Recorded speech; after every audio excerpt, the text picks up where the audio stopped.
ഇതാണ് ഞങ്ങൾ ആമേഴഞ്ചാൻ തോടിൻ്റെ സമയത്ത് ചൂണ്ടിക്കാണിച്ചത്. ഒരു പാഠവും റെയിൽവേ പഠിച്ചില്ല എന്നല്ലേ ഇപ്പോൾ ഇത് കാണിക്കുന്നത്. ഒരു പാഠവും പഠിച്ചില്ല. പക്ഷേ അവകാശപ്പെടുന്നത് എന്താ? എല്ലാ ക്രമീകരണവും ഉണ്ടാക്കിയിട്ടുണ്ടെന്നാണ്.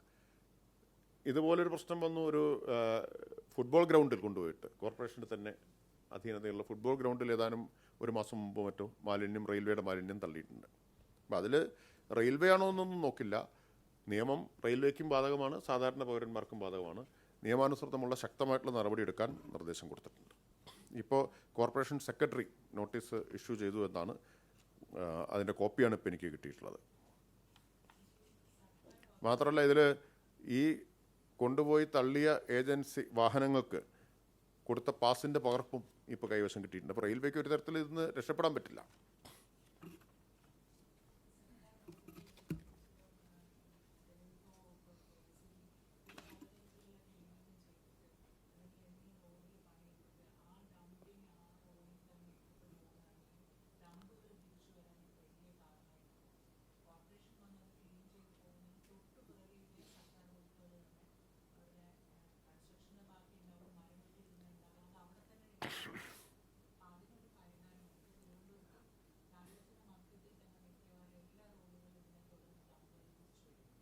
ഈ കാര്യം ശ്രദ്ധയിൽപ്പെട്ടിട്ടുണ്ട്, അത് ചർച്ച ചെയ്തിട്ടുണ്ട്. വിവിധ വകുപ്പുകളുടെ ഏകോപനം ഇതിനാവശ്യമാണെന്ന് കണ്ട് ബഹുമാനപ്പെട്ട മുഖ്യമന്ത്രി തന്നെ നിർദ്ദേശിച്ച് വിവിധ മന്ത്രിമാർ ഇരുന്ന് ഈ കാര്യം ചർച്ച ചെയ്തിട്ടുള്ള കാര്യമാണ്. അപ്പോൾ അതിൽ ഈ പറഞ്ഞ പ്രശ്നങ്ങൾ ശ്രദ്ധയപ്പെടുത്താം.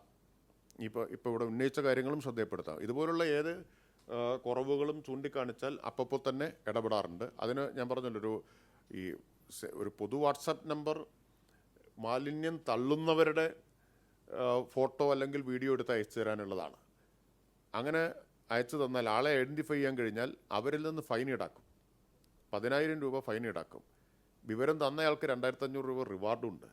ഇപ്പോൾ മാധ്യമപ്രവർത്തകർക്ക് നൽകാം, വിവരം നൽകാവുന്നതാണ്. പക്ഷെ മാലിന്യത്തിൻ്റെ മാത്രം ചിത്രം കിട്ടിയതുകൊണ്ട് കാര്യമില്ല. ഇത് ആരാണ് തള്ളുന്നതെന്ന് ഐഡൻറ്റിഫൈ ചെയ്യാൻ പറ്റണം. അപ്പോൾ ഈ പറഞ്ഞ വിവിധ വകുപ്പുകൾക്കും ഇതിൽ ഉത്തരവാദിത്തമുണ്ട്. ഇപ്പോൾ നല്ല ഏകോപിതമായിട്ടുള്ള പ്രവർത്തനം പൊതുവിൽ നടക്കുന്നുണ്ട്. ഇപ്പോൾ KSRTC കാര്യമായിട്ട് ഇക്കാര്യത്തിലൊരു മുൻകൈ എടുത്തിട്ടുള്ള വകുപ്പാണ്. ഉന്നത വിദ്യാഭ്യാസ വകുപ്പും പൊതുവിദ്യാഭ്യാസ വകുപ്പും നല്ല മുൻകൈ ഇക്കാര്യത്തിൽ എടുത്തിട്ടുണ്ട്. അപ്പോൾ ആ നിലയിൽ വിവിധ വകുപ്പുകളുടെ മുൻകൈയിൽ ടൂറിസം ഇതിൽ മുൻകൈ എടുത്തിട്ടുണ്ട്. ടൂറിസം കേന്ദ്രങ്ങൾ മാലിന്യമുക്തമാക്കുക എന്നുള്ളതൊരു പ്രധാനപ്പെട്ട ലക്ഷ്യമാണ്. ബഹുമാനപ്പെട്ട മുഖ്യമന്ത്രി തന്നെ നിശ്ചയിച്ചു തന്ന ലക്ഷ്യങ്ങളുണ്ട്. കവലകൾ, ടൂറിസം കേന്ദ്രങ്ങൾ, സർക്കാർ ഓഫീസുകൾ, സ്ഥാപനങ്ങൾ, ഇതെല്ലാം മാലിന്യമുക്തമാക്കാൻ ഘട്ടം ഘട്ടമായിട്ടുള്ള തീയതികൾ വരെ, ടാർഗറ്റ് വരെ, ടൈം ലൈൻ വരെ നിശ്ചയിച്ചിട്ടുണ്ട്. അപ്പോൾ അതനുസരിച്ചാണ് മുന്നോട്ട് പോയിക്കൊണ്ടിരിക്കുന്നത്.